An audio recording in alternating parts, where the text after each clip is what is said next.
It can be so easy to believe that your insomnia is somehow unique and that therefore it's going to be really hard to address. But the truth is, most cases of insomnia start out in a similar way and follow a very predictable pattern. And this is what I'm going to be talking about in today's video. Hi, I'm Martin Reed. If you have insomnia, I offer sleep coaching programs that will give you all the skills and support you need to enjoy better sleep for the rest of your life. You can learn more at insomniacoach.com. Now, I talk to a lot of people with chronic insomnia, and sometimes when they share their story with me, they can become a little bit surprised that I'm not really shocked at what they're telling me. And the simple reason for this is that although every case of chronic insomnia is concerning, very few are actually unusual. And that's because insomnia typically develops in a similar way. And this is what I want to talk about in today's video, because once you recognize that your insomnia isn't all that unusual, you can then become more confident that the best treatment for chronic insomnia, which is cognitive behavioral therapy for insomnia, CBTI, is going to be effective for you, just as it's been effective for others with chronic insomnia. So the way insomnia typically develops is through a model that we call the 3P model. Now, first of all, some of us are a little bit predisposed to sleep disruption. So this is the first P. So for example, we might have a stressful job, or we might just be a little bit more susceptible to anxiety and worry and stress. So this makes us a little bit more predisposed to sleep disruption. Next, we have the next P, which is the precipitating factor. Now, this is just the thing that initially triggers sleep disruption. So, for example, we might move house, we might lose our jobs or change jobs, there might be a health scare, it could be anything. There are as many triggers for sleep disruption as there are people on the planet.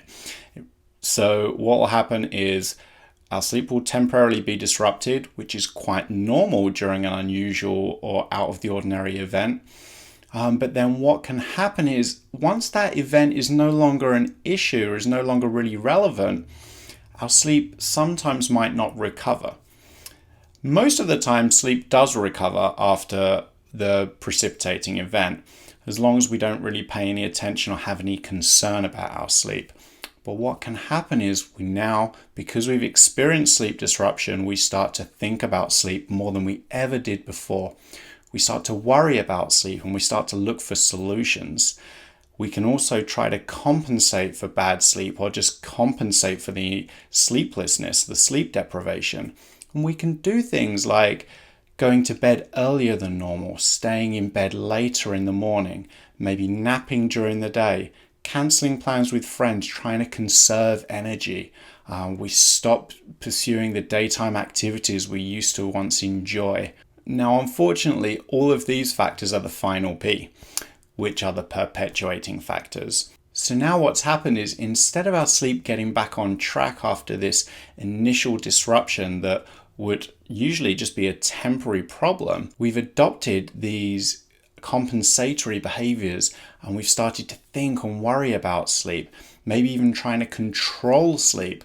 And all of this ends up perpetuating the problem, so sleep can't recover by itself. So it's really important to bear this in mind, because I'm really hoping that you might recognize some of this development from your own experience. So if you can trace back your insomnia to an event or a time in your life and your sleep got disrupted, then maybe you can identify things you've done in response to that, such as changing your daytime routine, maybe spending more time in bed, cancelling plans with friends, maybe calling in sick to work, napping during the day perhaps. If you can recognize any of these factors, maybe you're researching insomnia online, you're spending a lot of time thinking about sleep, reading up about sleep. All of these can help perpetuate the problem and make it harder for your sleep to get back on track. So the good news is, if you recognize any of what I've talked about, this is evidence that your insomnia isn't that unusual.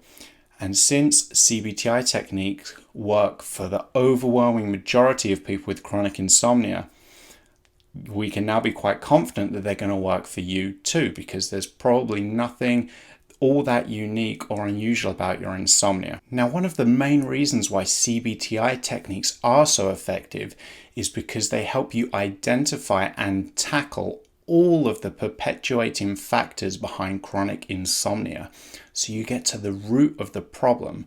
And once you can tackle and eliminate these perpetuating factors, you gain more confidence in your ability to sleep, you worry less about sleep, and as a result, your sleep improves.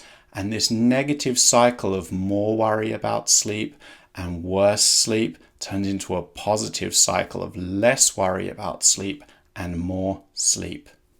So I hope you found this short video helpful. If you did, please click the like button and subscribe to the channel. I try and share a short sleep snippet video every weekday. If you have any questions or comments or feedback or suggestions for a future video, please leave a comment below, or you can email me direct. My email address is hello@insomniacoach.com. I hope to see you back here again soon, and remember, you can sleep.